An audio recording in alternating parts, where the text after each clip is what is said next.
boa noite. Estamos mais uma vez com o programa OAB em Ação. Vamos debater, fazer aqui um balanço das eleições presidenciais de 2014. Você pode participar pelo telefone 3315-0715, através do portal tcm.com.br ou através da minha página do Facebook, que é facebook.com/RaulNSantosADV. O nosso convidado dessa noite é o advogado, assessor jurídico da UERN e também professor da UERN, professor Lauro Gugel. Boa noite, professor. Boa noite, muito obrigado pelo convite. É uma honra estar aqui participando do programa. Seja bem-vindo ao nosso programa. E nessas suas considerações, nosso tema, como já havia falado, é um balanço das eleições presidenciais de 2014. Quando eu liguei para o senhor lhe convidando para vir aqui nos dar o prazer de uma entrevista com o senhor, você me falou, vamos falar das eleições que ainda não acabaram. Não é isso, professor? Isso. Achei muito interessante essa expressão e gostaria que o senhor já começasse dando o seu boa noite e explicitando por que essas eleições não acabaram ainda. Então, boa noite a todos os telespectadores. Quando a gente comenta que essa eleição não terminou, Raul, é porque vários desdobramentos, vários acontecimentos vêm se dando após o encerramento, né, do pleito no último domingo, no domingo dia 5, né, no segundo turno. Então, o que aconteceu depois disso? Já houve movimentação movimentação oficial, no sentido de pedir uma auditoria sobre a contagem dos votos. Já houve movimentação no sentido de pedir o impeachment da presidente Dilma, nem sempre vinculado ao processo eleitoral, mas, enfim, há alguns desdobramentos, alguns movimentos, né, especialmente na grande mídia, nas redes sociais, que deixam a entender que é como se continuasse ainda o debate, se continuasse ainda a disputa. Mas a gente entende que isso faz parte do processo e logo, logo vai estar tudo superado. Ao que o senhor atribui essa animosidade tão grande entre partes diferentes do Brasil, entre setores sociais diferentes do Brasil? Por que se gerou esse acirramento nessa eleição de 14? Tem precedente, professor? O fato é que foi uma eleição extremamente disputada e os próprios candidatos, né, durante a campanha, utilizavam de metodologias um tanto agressivas e se os candidatos que deveriam servir de exemplo, né, de parâmetro, eles estabeleciam algumas agressões, é claro que isso vai acabar influenciando no eleitorado. Então, uma disputa extremamente acirrada, quando cada um achava que ganhava, cada um via chances de ganhar, né? Então, e chega um resultado com uma diferença relativamente pequena, considerado todo o eleitorado brasileiro, né? Pouco mais de 3 milhões de votos, então, considerado o país inteiro, então foi uma diferença pequena. Então, isso gera um pouco a angústia, dizendo assim, mas quase cheguei lá, mais um pouquinho eu chegava lá, e o outro grupo disse, ufa, ganhei, um pouquinho, mas ganhei. Então, a parte que ganhou, claro, ainda continua saboreando isso e, de certa forma, provocando, né? E a parte que perdeu fica dizendo, mas se eu tivesse me esforçado um pouquinho mais, talvez eu vou fazer aqui um movimento para ver se tem alguma perspectiva, aparece alguma chance, né? Ainda que remota, mas eu tenho que fazer algum movimento, enfim.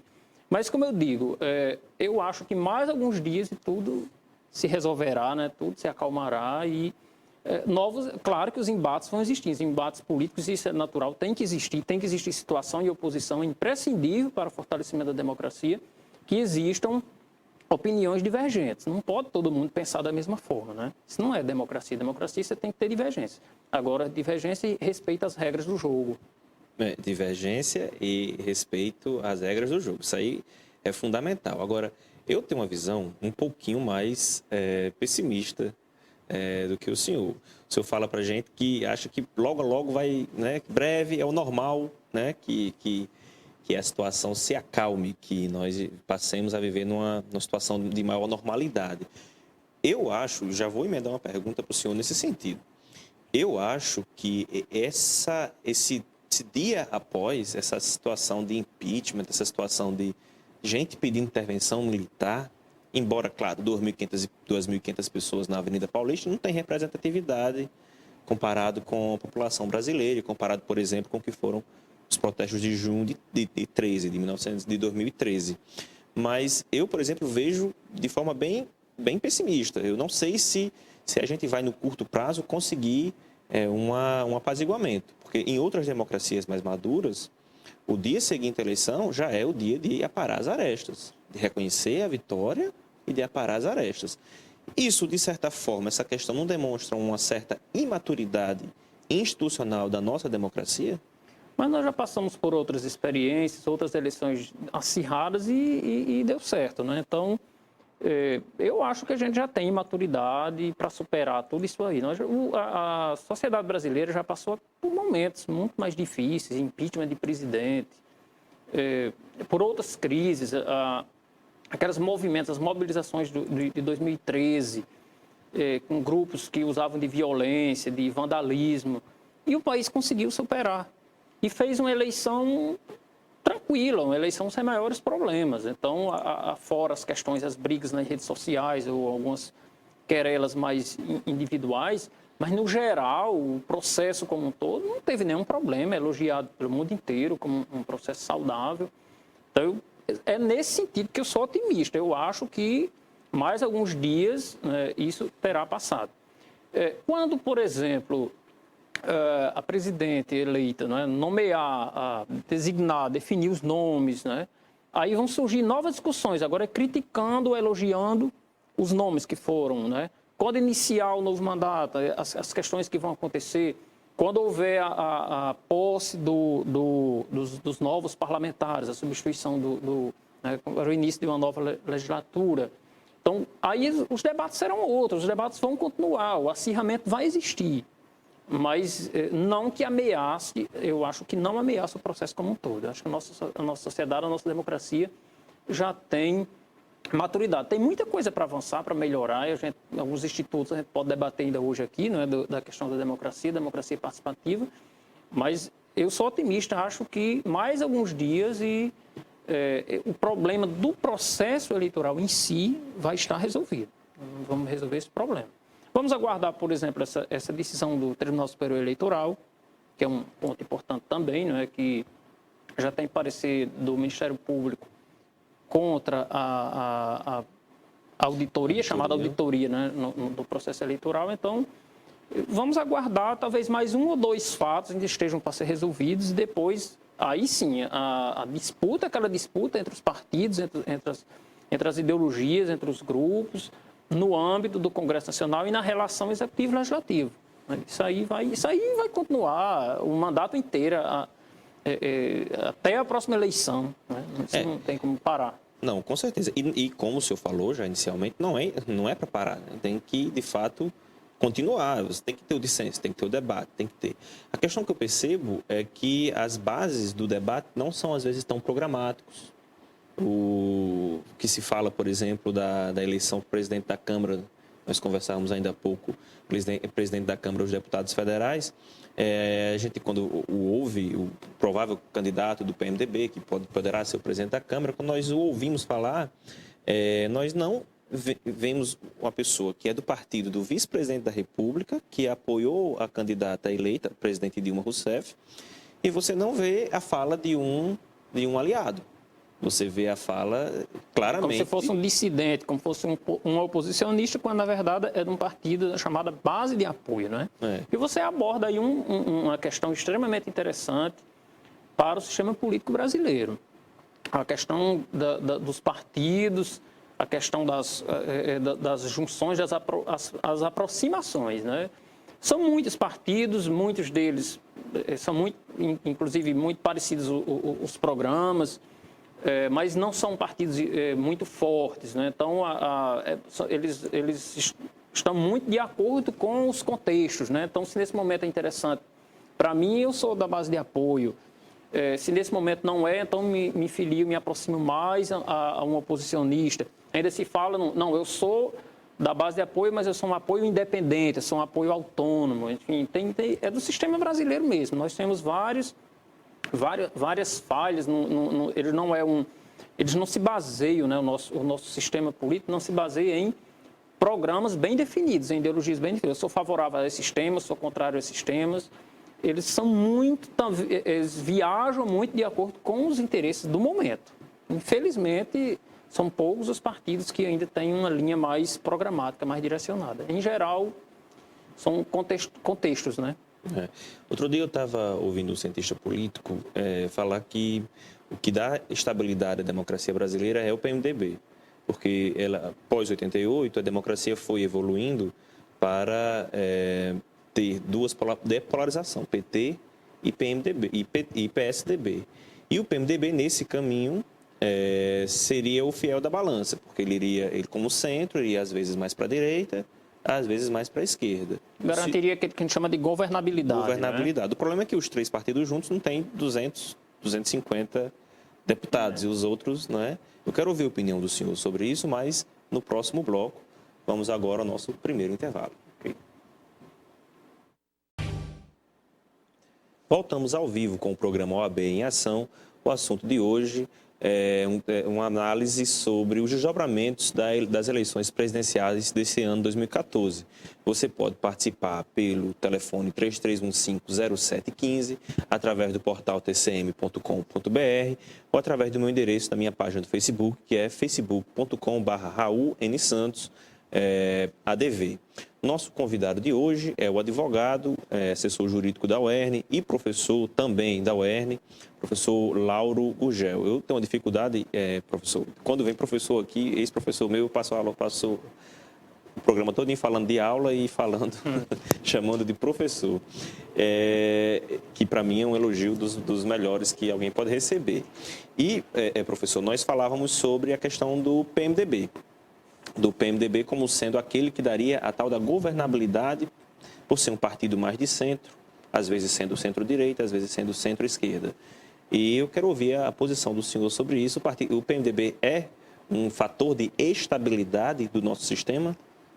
Pelo menos tem sido, nós temos um exemplo prático, não é? Porque quando ele se coloca, aquilo que a gente comentava, os partidos, eles viajam muito de acordo com as circunstâncias.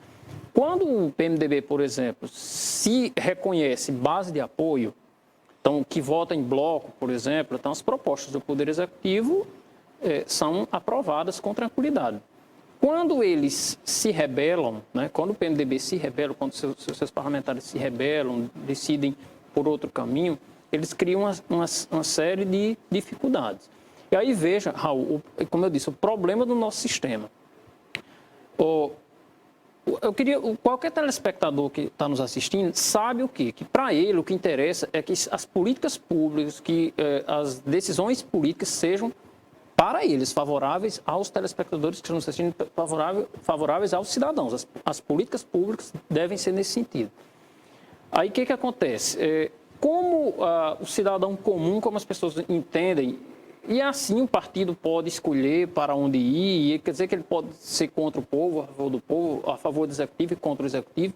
Eu acho que independentemente de ser situação ou oposição, ser base de apoio ou não, o que os partidos tinham que ser coerentes e focarem é se a proposta é ou não de interesse favorável, se é legítima no que se refere ao interesse da população. Então, esse é um problema do sistema brasileiro. Então, o Poder Executivo fica muito refém dos partidos, né, desses partidos, fica refém daquilo que a gente chama de base de apoio, né, fica muito, muito refém. E o Parlamento, por sua vez, parece que fica refém também do Poder Executivo, porque a questão da quantidade de medidas provisórias, os projetos de urgência, a maioria das propostas são apresentadas pelo Poder Executivo, caber no Legislativo fazer uma análise, chancelar ou não. É como se a agenda fosse muito feita pelo Poder Executivo. Quando a gente for, daqui a pouco, começar a gente aprofundar a discussão aqui sobre reforma política, quem é que está fazendo a agenda de reforma política? Eu pergunto ao telespectador que está nos assistindo, quem está lançando a agenda de reforma política? Quem deve fazer reforma política? Quem deve fazer reforma política ou é o povo, a partir da iniciativa do povo, ou o parlamento. E quem é que está aparecendo aí, lançando a agenda da reforma política? Houve um movimento popular em 2013, questionando, provocando, protestando, e a agenda política foi mais ou menos lançada pelo Poder Executivo. Então, olhe a questão. O equilíbrio tem que ver o equilíbrio entre os poderes. Cada um no seu papel, cada um na sua função. E os partidos tinham que defender sempre o interesse do povo, o interesse da população. Isso parece muito utópico, parece muito bonito. Mas a gente tem que compreender, a gente tem que insistir nesse discurso, nessa proposta de que, independentemente de ser oposição ou situação, o que se tem que discutir é o que for melhor para a população. A população precisa muito da ação do Executivo e do Legislativo nesse sentido. São eles dois, não é um outro poder, não é o Poder Judiciário, é o Poder Executivo e o Poder Legislativo que tem que definir as políticas públicas, educação, saúde, moradia, lazer, cultura, enfim, as necessidades da população. O Judiciário ele serviria, porque havendo tempo nós vamos falar um pouquinho sobre ele. Só para dirimir os conflitos, isso, né? É uma espécie de moderador, não é? Perfeitamente. Espécie de moderador. Eu achei muito interessante a fala do senhor, e aí por exemplo, o senhor falou que essa questão da oposição e da situação, você tem que ser favorável ao contrário aos interesses, você tem que ser favorável sempre aos interesses do povo. Então, é a tal da oposição com bases programáticas, não é? Agora, quando, por exemplo, o governo federal ele cria um projeto de lei para criar mais 200 escolas técnicas, está muito claro o que é o interesse do povo. O povo quer mais 200 escolas técnicas. Só para um exemplo concreto. Perfeito. Agora, quando o governo federal lança um decreto de conselhos populares, aí veja bem, eu acho que aí já cabe muito debate para saber que aí, no caso, não é necessariamente o que é, na minha visão, o que é bom e o que é pior, bom ou ruim para o povo, mas sim sobre o que é mais ou não ligado a uma determinada ideologia. Porque aí você pode entender que não ter conselhos é bom para o povo. Nesse caso aí cabe sim eu concordo com você, cabe uma ampla discussão, um amplo debate, porque o assunto não é tão claro. Mas quando se propõe, quando se apresenta uma proposta, realmente como você colocou, na área de educação, na área de saúde, segurança pública, de moradia, sinceramente, fazer a oposição, a menos que seja oposição por oposição, ou que você apenas queira aperfeiçoar algum detalhe da política. Mas você não pode fazer um voto ou um discurso atacando, porque ali há um interesse da sociedade. E é concreto, é claro, é fácil de concreto. Se perceber. No caso dos conselhos, né, a grande questão que se coloca quer dizer, foi a forma, talvez, né, que foi no formato de um decreto, né, não foi uma lei, foi um decreto, e se alegou que o decreto não estava inovando a ordem jurídica, por isso não precisava de uma lei, bastava o decreto realmente, porque os conselhos já existem, né? O Conselho de Saúde, o Conselho de Educação, conselhos da cidade, enfim, as conferências elas já existem, então não haveria necessidade de lei. Tudo já está na ordem jurídica. E o decreto apenas sistematizaria a forma de atuação desses conselhos e levaria as discussões sobre a formulação, a execução, a avaliação das políticas públicas, esses conselhos deveriam ser considerados, deveria ser levado em conta a opinião deles antes de se formular, antes de se aplicar, antes de se avaliar, antes de se monitorar essas políticas públicas. Daí a ideia de que, pelo fato de ter sido um decreto e principalmente pelo momento, eu diria que especialmente a circunstância, o decreto é agora do mês de maio, e o que foi a proposta que ocorreu de dois deputados que subscreveram um projeto de decreto legislativo para suspender o decreto do presidente da República. Foi votado agora, logo depois da eleição. Então, o que foi que aconteceu?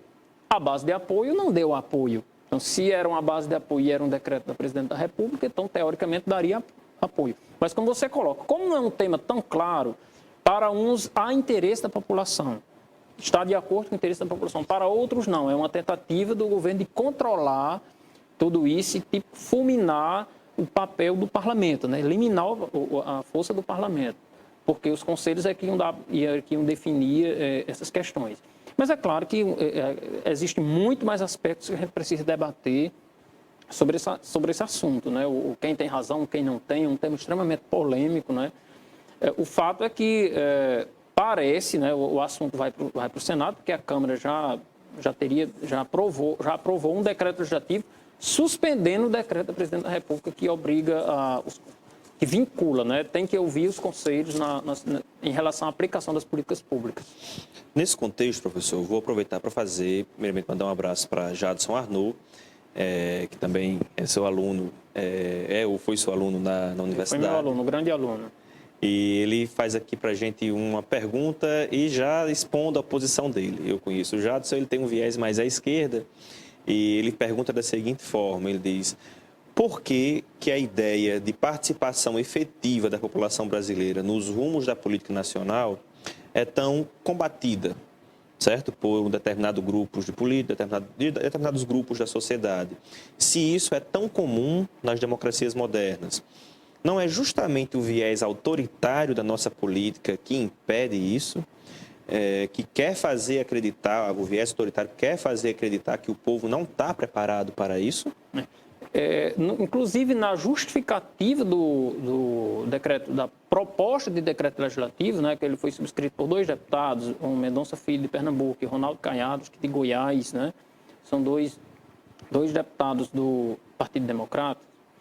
Eles justificam que essa proposta é uma tentativa de eliminar a democracia representativa, porque a opinião, agora, quem vai definir tudo é o próprio povo mediante seus conselhos. Aliás, eles criticam que, na verdade, não vai ser o povo, vai ser os conselhos, e eles criticam que isso é uma forma de aparelhamento, aquela expressão que está bem na moda agora, né? Está bem na moda agora. Seria mais uma espécie de aparelhamento do governo para ter o controle nessas situações e que isso estaria eliminando a democracia representativa, né? Que é uma forma...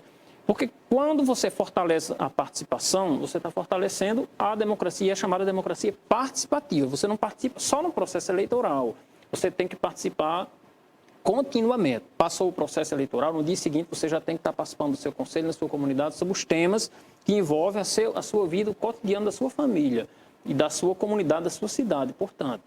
Então, isso é democracia participativa. Todos os estudiosos, todos os doutrinadores, todos os pesquisadores, cientistas políticos, estimulam, valorizam e reconhecem que não basta a gente ter uma democracia representativa. Nós já tivemos uma democracia direta, instituímos uma democracia representativa e agora a grande moda, o paradigma, o modelo deve ser uma democracia participativa, em que o povo realmente participe ativamente, não apenas votando. Votar é muito pouco para a democracia. Isso. Como eu disse, senhor professor, o nosso programa passa voando. Nós já terminamos o segundo intervalo, o segundo bloco, e vamos ao nosso segundo intervalo. Voltamos ao vivo com o programa OAB em Ação.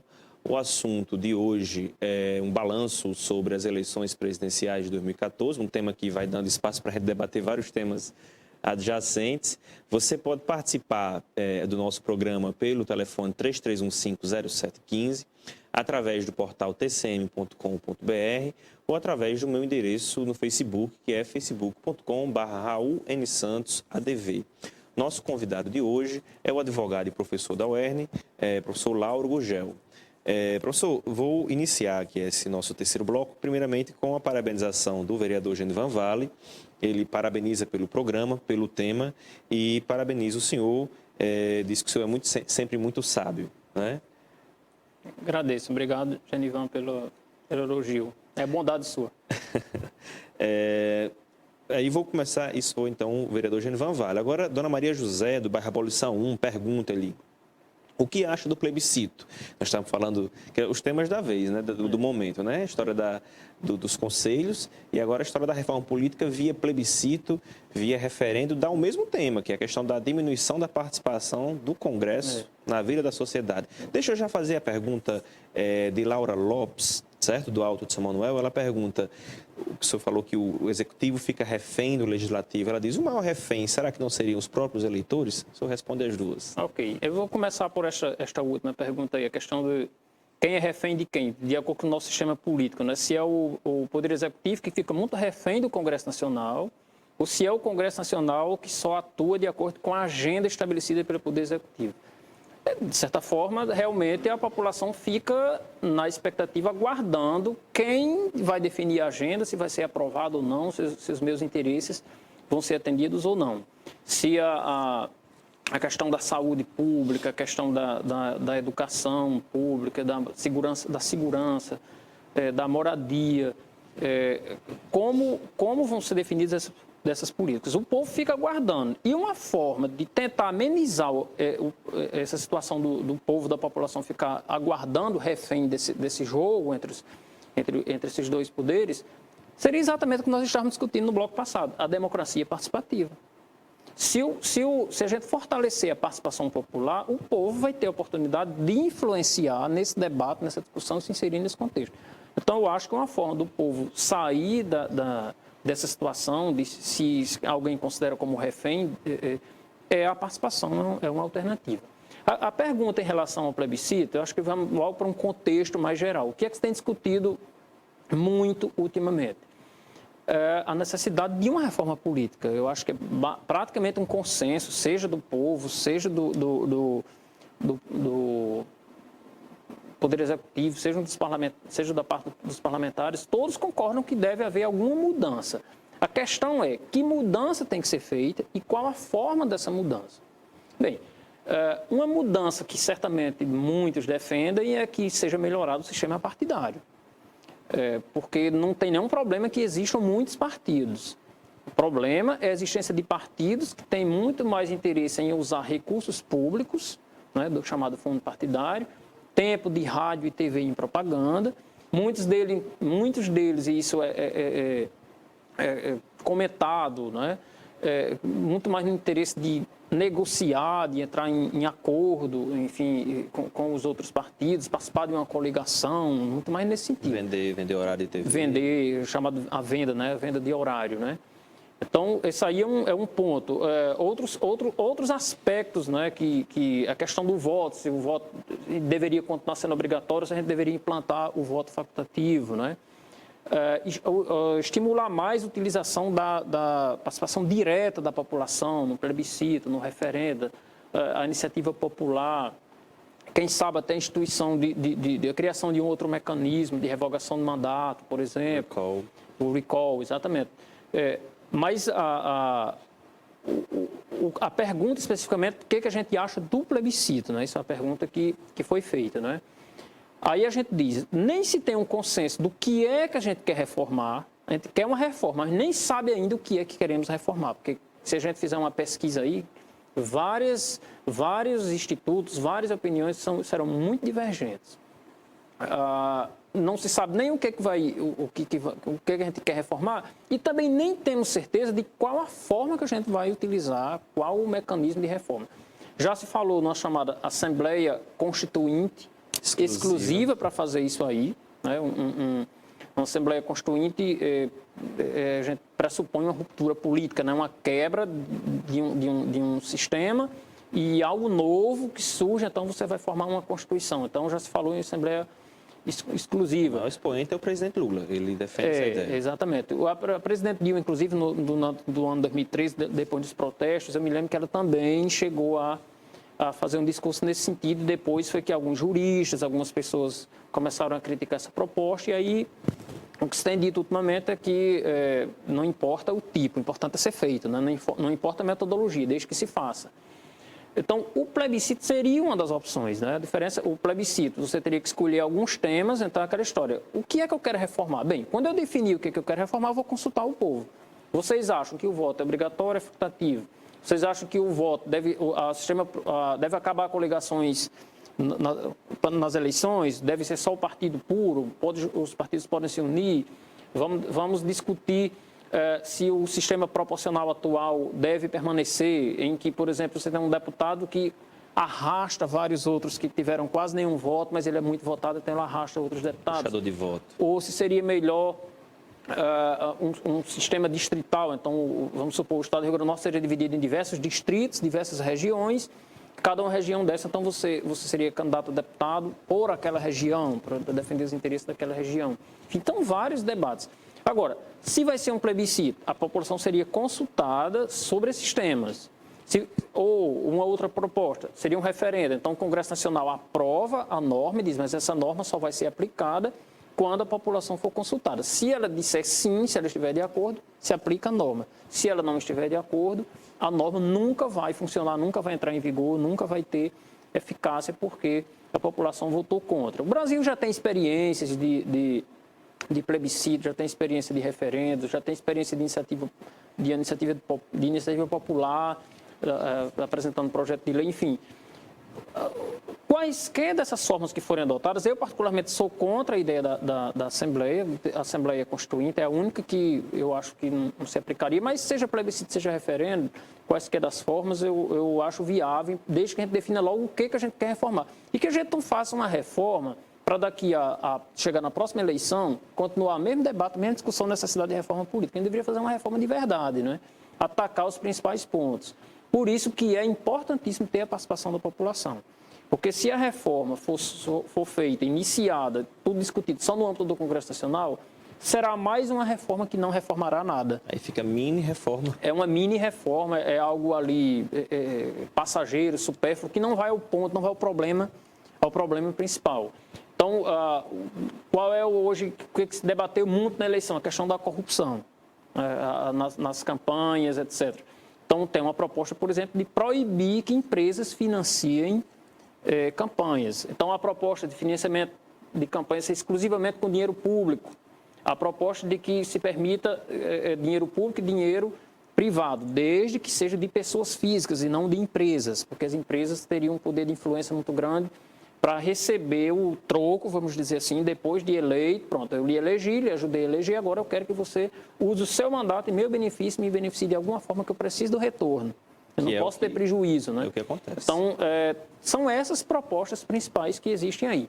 Portanto, independentemente de ser plebiscito, referendo, se seja uma iniciativa popular, por exemplo, a CNBB, a OAB, enfim, eles estão com a campanha no sentido de apresentar um projeto de iniciativa popular, recolher 1.500.000 assinaturas para apresentar uma proposta de reforma política ao Congresso Nacional. Eu acho uma ideia também muito interessante. A sociedade tem que se movimentar, a sociedade tem que provocar e cobrar a atuação dos parlamentares. Eles foram eleitos para isso e não pode a gente ficar esperando a vida inteira que parta da iniciativa deles, que eles não vão fazer isso. Nós vamos encerrando o nosso terceiro bloco e caminhando para o nosso próximo intervalo.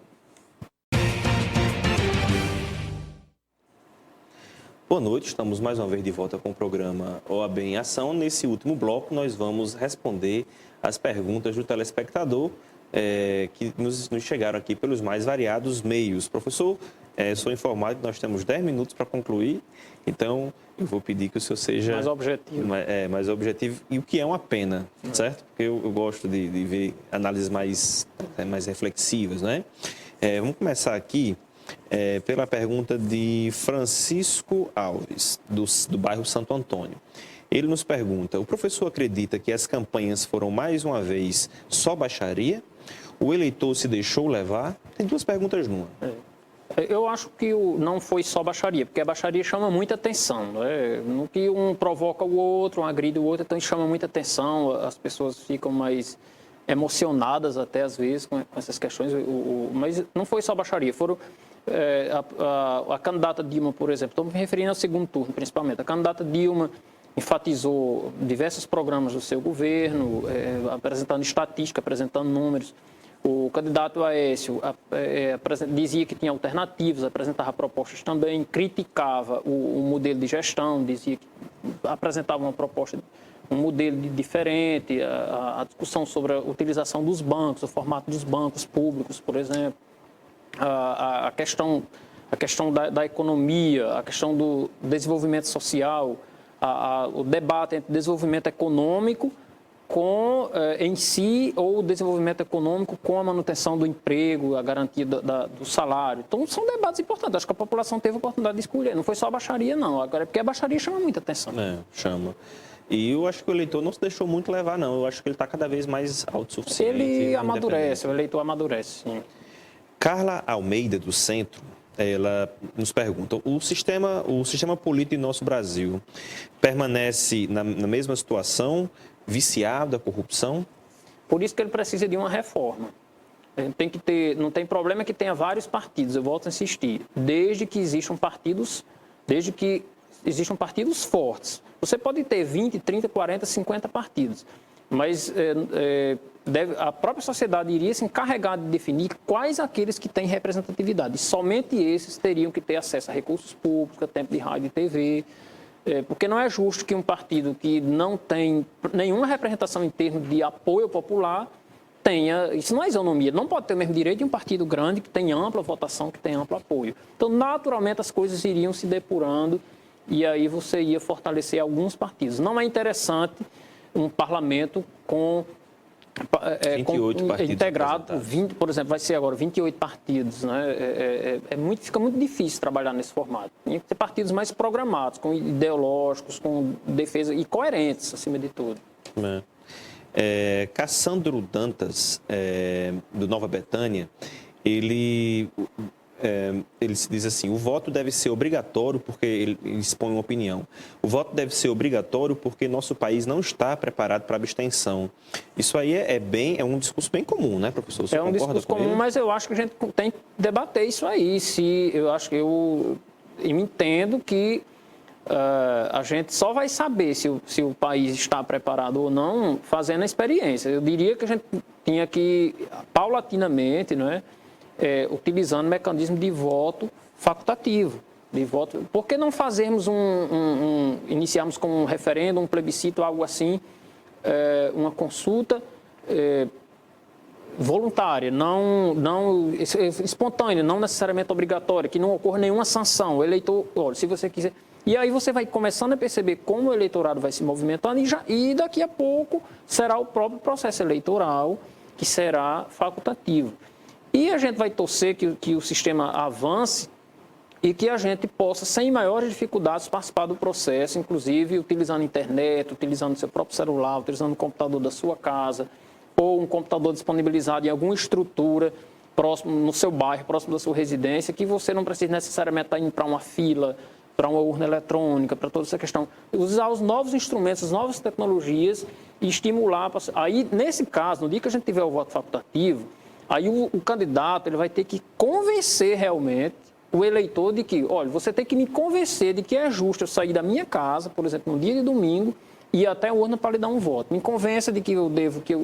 Então, talvez isso fosse uma forma, um mecanismo até de reduzir a corrupção. Seria um grande choque no nosso sistema. Eu acho que era importantíssimo a gente começar a pensar nessa forma. Pois é, a gente fica pensando em quantidade, né? Eu acho que o voto facultativo qualificaria o nosso sistema. Qualificaria o sistema. E só para ver como há candidatos que apaixonam o público, a eleição de Obama, a primeira eleição de Obama foi recorde de participação nos Estados Unidos e a eleição lá é dia de terça-feira. Então, um dia útil. Então, Obama convenceu as pessoas a saírem de casa para votar nele, como o senhor falou. Silva Neto, da Abolição 1, ele pergunta por que não se abre mais espaço para os eleitores discutirem a atual situação. Como, por exemplo, o nosso programa. Obrigado pelo elogio. Esse programa já é uma oportunidade. Estão aí as participações, mas eu acho que a gente deve ampliar isso mesmo. Assembleia Legislativa, o espaço na Assembleia, ele disse que não adianta ficarmos só ouvindo. Perfeito. Eu convido eu faço até um questionamento a qualquer telespectador. Nós estamos em pleno processo dos municípios brasileiros, enfim, a gente está discutindo, é uma época de discutir orçamento. Você já discutiu, já sabe o que vai ser para o orçamento da sua cidade, ou quem está em Mossoró da nossa cidade, ou quem está em outro local assistindo, o que é proposto, o que está sendo discutido e vai ser aprovado para o próximo ano, o próximo exercício financeiro, qual é o orçamento, quais as prioridades. Como é que está a nossa participação nesse processo? Eu acho que tinha que começar por aí. O cidadão tinha que participar da elaboração do orçamento municipal. Era o primeiro passo. E daí ele vai amadurecendo e vai aprendendo a participar. Ninguém aprende a ser democrático, a ser participativo, se nunca participar, se nunca tiver a oportunidade de participar. Por isso que uma democracia tão jovem tem certas dificuldades, né? Nós estamos há pouco tempo de democracia, então temos esses problemas, às vezes, de se adaptar com ela. A democracia é um processo, sempre em evolução, vai sempre se aperfeiçoando. Professor, nós temos 40 segundos, certo? Aí eu vou fazer uma pergunta e o senhor já vai emendar com suas considerações finais. Jales de Miranda, do 12 anos, ele pergunta qual é a sua análise sobre doação de campanha. Tanto pessoa física ou jurídica, não dá no mesmo, ele diz, a doação privada? Não, assim, o ideal mesmo era que todo o financiamento fosse público, não houvesse nem... Porque é uma atividade pública, de interesse público, tudo deveria ser financiamento público. Só que nós temos no nosso país muitas prioridades à frente disso aí. Nós não resolvemos ainda o problema de segurança pública, de saúde, de educação, então talvez eu admita ainda a hipótese de um financiamento privado, mas só de pessoas físicas, que fica mais fácil de controlar, não é? E estabelecendo limites também, não pode ser de forma ilimitada. Eu tenho um teto de doação para a campanha. E agora, nas considerações finais, eu agradecer o convite, né, e ficar à disposição se houver necessidade e interesse, a gente pode voltar a discutir outros temas, ou também sobre democracia, sobre eleição, sobre participação. E, como eu disse no início do programa, sou otimista, acho que essas questões que estão sendo discutidas no pós-eleição, elas vão se resolver, a sociedade brasileira vai amadurecer, vai evoluir e vamos caminhar sempre para o melhor. O país tem que se desenvolver, o país tem que crescer e a gente tem que seguir nesse rumo, debatendo esse assunto com a participação do povo. Sem a participação do povo, não tem o mesmo sentido, não tem a mesma graça, vamos dizer assim. Então, uma boa noite a todos os telespectadores. Eu agradeço ao professor Lauro pela sua presença, agradeço também aos nossos telespectadores pela assistência e desejo a todos uma ótima noite.